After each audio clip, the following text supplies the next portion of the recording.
Երեք ողջ գիշեր եւ այսօր առավոտյան մարտերը շարունակվել են։ Գիշերվա ընթացքում հակառակորդը Արաքսի հովտի հատվածում Արաքսի երկայնքով փորձել է ուժեր կուտակել եւ առաջ ընթանալ։ Մեր հետախուզական ստորաբաժանումները հետևել են հակառակորդի գործողություններին, ժամանակին հավաստանշել են եւ դիպուկ հրթիռային ու հրետանային կրակով խմբավորմանը մեծ վնաս են պատճառել, մոտավորապես 3 համահավաք բրիգադների լավ սպառազինված, ինչը դուք տեսաք նաև ֆոտոնյութերում, կրակային խոցում են իրականացնել, ոչնչացնելով ամբողջ խումբը։ Այդ զորախումբը կրել է զգալի կորուստներ։ Մի քանի տասնյակ մահացածներ, զգալի թվով զրահատեխնիկա, որոնց մի մասը անվնաս թողել եւ դաշտից փախել են։ Այդ հատվածում կուտակումներ իրականացնելիս ադրբեջանական ստորաբաժանումները, զորամասերը, միավորումները հաճախակի օգտվում են այն հանգամանքից, որ սահմանի երկայնքով Արաքսը որպես սահման եւ գործողություններ իրականացնելիս միգուցե նահանջի կամ չգիտեմ խուսավորման ժամանակ փորձում են օգտվել Արաքսի սահմանից, ինչի առնչությամբ մենք կոչ արեցինք ուրեմն իրանական կողմին հետևել այս գործողություններին եւ թույլ չտալ գետը անցնել։ Օրվա ընթացքում եղել են նաև այլ դիպուկ հարվածներ, տեսանյութը հրապարակվեց րոպեներ առաջ, դուք կարող եք տեսնել, թե ինչպես է ուրեմն խոցվում ադրբեջանական նավթամթերքի մեծ բազա եւ տարօրինակն այն է, որ պատերազմի 11-րդ օրն է ընթանում եւ նավթամթերքի բազայի հարևանությամբ գտնվում է ուրեմն զորանոց, որտեղ ըստ էության ոչնչացել են մոտավորապես 200 զինծառայողներ գտնվելով նավթամթերքի բազային հարակից տարածքում։ Հյուսիսային ուղղությամբ եւս պաշտպանության բանակի ստորաբաժանումները ունեն զգալի առաջխաղացում, հայտարարվեց կոնկրետ դիրքային շեշտակի բարելավումների մասին, կարևոր դիրքերի բարելավման մասին, ընդհանուր առմամբ ամբողջ ուղղությամբ մարտերը շարունակվում են, այսօր ողջ օրվա ընթացքում ադրբեջանական զինված ուժերը հեռահար հրթիռային եւ have been using long-range missiles striking Stepanakert and the civilian population, Shushi and other settlements. Mostly, this is the situation. Our troops continue to persistently win in different front lines. The battles are very tough, are very severe, and the adversary is deploying large volume of ammunition. Now, let me give the floor to my colleague, and then we will take your questions. Hello. You know that the European Court on the 29th of September applied interim measure whereby they called upon Azerbaijan and Armenia in their actions to comply with the requirements of the convention and not to target civilian settlements and civilian facilities and objects. It was about this interim measure actually was taken on the basis of the request lodged by the Armenia, because the court acted based on the application and also accompanying pieces of evidence furnished by the Armenian side. After that, of course, on daily basis, we have been furnishing different pieces of evidence to the court about convention and human rights violations committed by Azerbaijan. Till yesterday, we were sending them updates, and today also we will send them the court updates to show the total negligence of the humanitarian law, as well as the provisions of the conventions, as well as the basic standards regarding the human rights, because what we witness indiscriminate and permanent shelling of the settlements of Stepanakert has no link or no association with the international humanitarian laws. Taking into consideration that there are already international press coverages about Turkish engagement, as well as announcements, clear announcements made by the foreign ministers of different countries. Yesterday we had also such announcement from the intelligence service of the Russian Federation. Turkey is recruiting mercenaries and terroristic groups from Syria and Libya, transporting them to Karabakh to engage them in combat operations. To that end, we have requested the court to, of course, we have submitted accompanying proofs to apply interim measure against Turkey. With all the evidence was submitted. Right after we have submitted our application, the statement from the Russian intelligence service also was posted, and we shared it again with the court. After that, we received the resolution of the court, the decision of the court. Maybe you have read about this. They make a reference to the previous decision adopted on September 29th of September, and taking into account the escalation on the border, they call upon the state, including Turkey, to refrain from actions that may like the states which are directly or indirectly involved should refrain from actions. It's self-evident that in this particular situation, the decision taken, the decision adopted, the decision was adopted based on the request, based on the application, and the evidence lodged and furnished by the Armenian government. Of course, nothing was sent to the Turkish government, and in this context, it is evident that they speak about the engagement of Turkey, because everything in this particular case related to mobilization of mercenaries and terrorists by the Turkish, and specifically allegations and evidence about this. This much so far. Of course, we will following up on the actions to fulfill these decisions, to comply with these decisions. Of course, the first decision was on September 29 on interim measure. In that regard, we are already taking steps. So far we haven't received any information from Azerbaijan. The court hasn't provided any kind of update and as to what steps they have been taking, and that's why, taking as a basis the rules of the court, we have asked the court to apply active efforts in this regard. The next step, according to the rules of the court, the question will be taken to the Ministers' Committee, where it can be actively voted on. The same is true for the decision about Turkey. If you have questions, I will provide you details.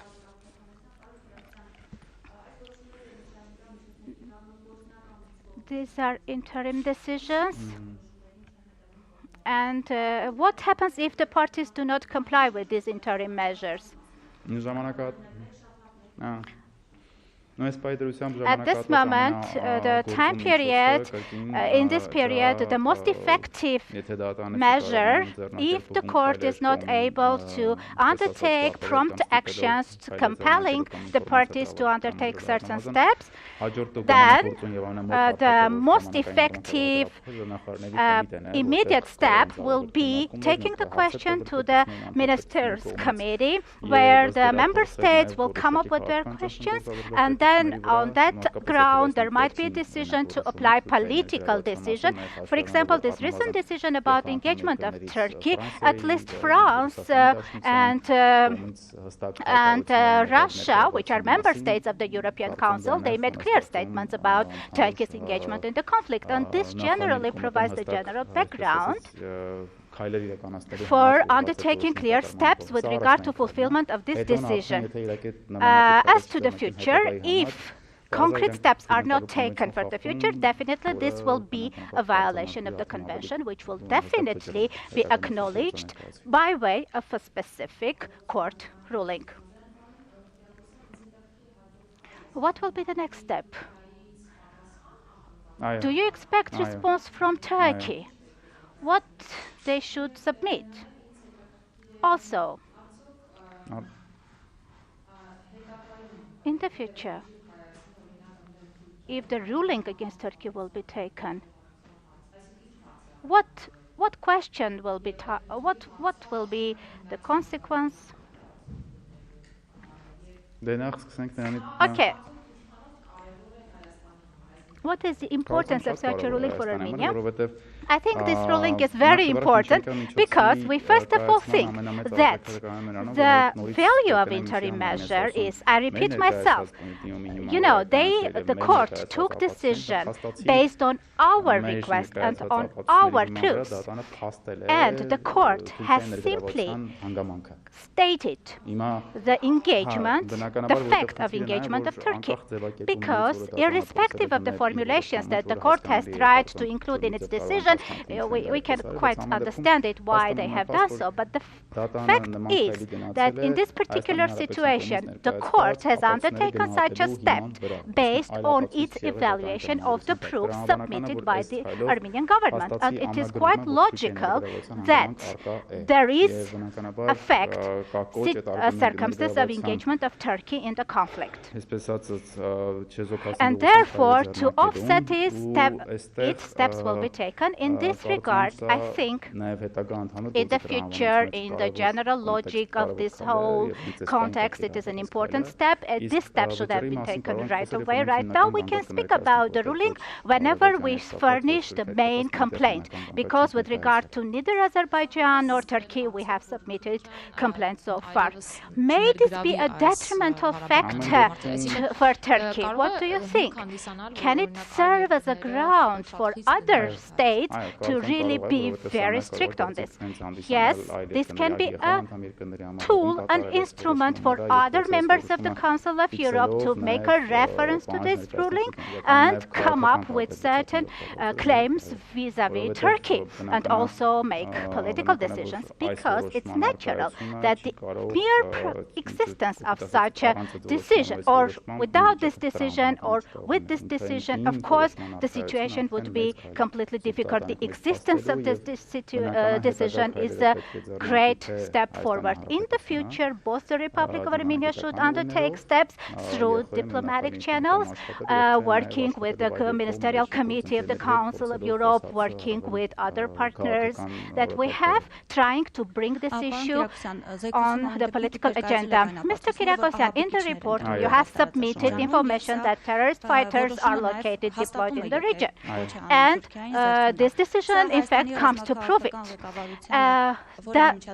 Does it give any ground to the Armenian political and military leadership to neutralize these terrorist forces? I think even without the decision, we were entitled to take such a step. It is not the decision that will come to give us such an opportunity, because we are always warning them, you all gonna bear the responsibility. But if the adversary side is using terrorists by attacking your country, by jeopardizing the physical safety and security of Artsakh people, based on humanitarian law, both Armenia and Azerbaijan have full rights to undertake all steps to demolish these forces, even without this decision, because international laws do give us this opportunity, and also the responsibility to protect principle, which is in this particular case fully exercised by Armenia, and also the logic of recession, because this is an existential war. Mr. Hovhannisyan's question is to Mr. Hovhannisyan. If there are no more questions to Mr. Kirakosyan. Mr. Hovhannisyan, you mentioned that the Azerbaijani side seems to take refuge on the border with Iran. My question is whether has Iran already responded to it, and what Iran should undertake in order to prevent such a development? Yes, of course, there is a response from Iran, and luckily enough, not only on the level of political statements. I cannot make any other comment. This is a very delicate question. We do have a response from Iran, definitely. Also, the president of Artsakh, mentioned that there is a need to establish a new anti-terrorism coalition. Can you a little bit dwell on it? What does it mean? Who should be in the coalition? Who is this call addressed to? Either I cannot respond, you can, because this question is a little bit political and military question. It's better to ask this question, response from Artsakh. You have mentioned that today we have improved our positions. The question is, we saw some postings, specifically Daniel Hovhannisyan wrote some posts on the social media. I haven't seen his posts, to be frank. With regard to improvements of the positions, can take place every moment. I can say that simply the direction is in the northern front line. This relates to the improvements of today. Mr. Hovhannisyan, on the Armenian-Azerbaijani border, what is the situation there? It's a standstill. There are no active combat operations there.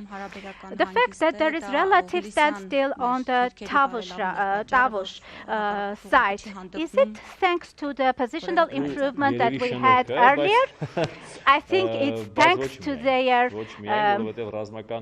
craftsmanship, but not only, because, you know, we have more integral military and ammunition. It's not only improvement in positions. The Azerbaijani propaganda machine is periodically posting and disseminating some materials, and then they don't get further information. You know, these are completely ridiculous things. For example, today's footage with a peaceful population. In this context, there was a small reflection on captives. Can you respond to this question? Is there any information whether there are any hostages or not? We don't have such information so far. You may well understand that even in a relative standstill situation, we didn't have any contact with Azerbaijan.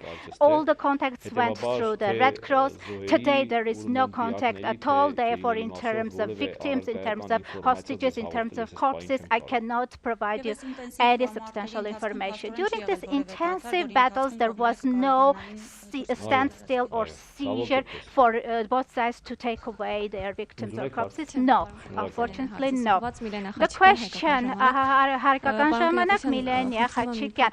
Mr. Kirakosyan, can you provide more details regarding which particular state settlements?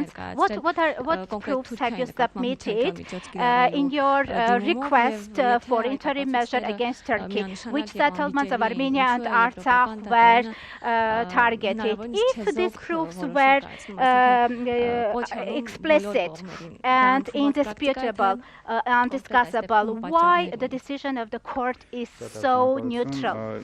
Thank you. In fact, in this particular phase, when we are speaking about in the interim measure, we speak about prima facie evidence. You know, the process is quite fast, and the court actually doesn't even manage to look at them. Also, the parties do not manage to provide quite in-depth evidence. In the next phase, during the complaint phase, more in-depth evidence is provided. As regards our evidence that we have submitted in the request for interim measure against Turkey, actually this evidence is in the same context as in the case of Azerbaijan. But here we emphasized more the engagement of Turkey, because from the legal perspective we had to show how we connect Turkey's actions. What are the proofs that show or prove Turkey's direct military engagement in terms of personnel, in terms of military equipment, kind of their direct engagement in the process, or their participation in the management of the military operations, and their indirect engagement by way of mobilizing and deploying mercenaries and terrorist fighters. So we showed the direct link, the link between Turkish actions and the consequences that bring to irreparable harm. And this means that the convention rights, in the logic of convention rights, they create, there is a risk of irreparable harm. We had to show it. That's why our factual evidences were targeted to show this particular aspect. But the context is the same. It's in the same conflict. Taking the decision, has the court established some time frame for the parties? No, at this moment we don't have specific time frame set. I think for the allegations we have furnished, specific pieces of evidence that we have submitted are enough to get a response from them, because this is how the process works. It is a court procedure. We have filed a request. We are submitting the reasonings. We are submitting the proofs. We should wait now for the other party also to engage. So we will wait, and I will provide you regular updates on it. What about in the framework of the request to impose an interim measure against Azerbaijan, has Armenia also sent additional information with regard to obligations? Yes, we have done it today. We have prepared such a report. We will send it today. We are working in two directions. You know, there are the substantial portions of the letters and proofs relate to the violations committed by Azerbaijan. You know, there are multiple such breaches and violations, and today we are also sending information about the steps that we have undertaken to prevent or preclude such violations. At the moment, I cannot share any information because we are collecting this information. You will learn about this later. Is a clear decision to lodge with the ministerial committee? No, it is up to the government. The government has to take a decision. We, as a party, can actually ask the court to. Actually, it should be submitted by the court. We will ask them to do so. After publication, how many? There are some days. This decision was taken a few days ago, but it seems to be in the air. The same relates to the Turkey. This platform might be very effective also to deal with Turkey. We will update you on this the moment we file with the court. Thank you. Question to Mr. Hovhannisyan. Mr. Hovhannisyan, for several days now, on the level of different states, engagement of Turkey is being confirmed and is being condemned. I wonder whether after such condemnations, do you see in the scope and volume of engagement of Turkey, has there been any reduction or not? Or maybe from the objective perspective, there is some reduction. But if there is one, is it connected with the urges, with the cause, or with the actions of the Armenian army? You know, substantial reduction of engagement of Turkey in the combat operation is not seen from our side. Turkey continues to be engaged. Maybe they are applying less forces, less ammunition in some parts, in some sections. I think this is directly connected only with the success of the Armenian army. On all the other aspects, non-military aspects, these calls do not have direct implications. These may have long-term indirect implications on them. I may make an additional comment. According to verified information, next to the fuel storage depot, one artillery battalion with a special force was destroyed there. It is a full big troop. If you do not have any questions, see you later. Follow us from Yerevan, follow us from Stepanakert. The Armenian Unified Inform Center will provide you updates 24 hours a day.